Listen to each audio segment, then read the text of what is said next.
بالفيديو: انهيار وصدمة في الإعلام الجزائري بعد استضافة جلالة الملك رئيس الفيفا ورئيس الكاف في مائدة إفطار رمضان اليوم، والدراجي ينفجر على الهواء بسبب المغرب وغادر الاستوديو. شاهد ماذا حصل.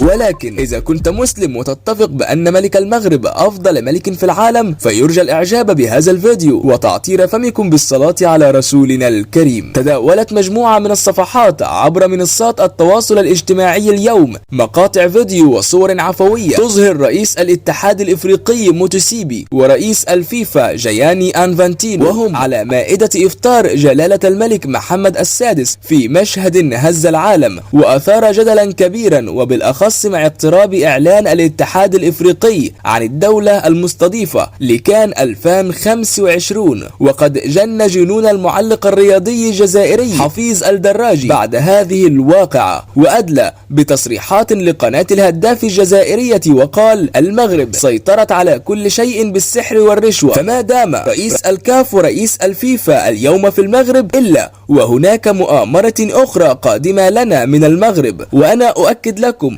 أنه لن يتم اختيار بلدنا لتنظيم كان 2025، فالمغرب ستفعل المستحيل وستدفع أموال طائلة لرئيس الاتحاد الإفريقي من أجل استبعاد الجزائر وفوز المغرب بتنظيم هذه البطولة. ولكن لن أسكت أبدا وأطالب الاتحادية الجزائرية برفع دعوة قضائية ضد المغرب. لقد سئمنا من مؤامرات هذا البلد ضد الجزائر، فمنذ إقصاؤنا في تصفيات كأس العالم بدأت الأمور تأخذ منحنى غير طبيعي، وبدأ مستوى منتخبنا الجزائري يتراجع، بينما المنتخب المغربي أصبح أقوى منتخب في العالم، وكل هذا بفضل السحر والرشوة. ثم خرج الدراجي من الاستوديو غاضبا. وفي النهاية، إذا كنت ضد كلام الدراجي وتفتخر بمغربيتك، فيرجى الإعجاب بهذا الفيديو، ولا تنسوا الاشتراك في القناة.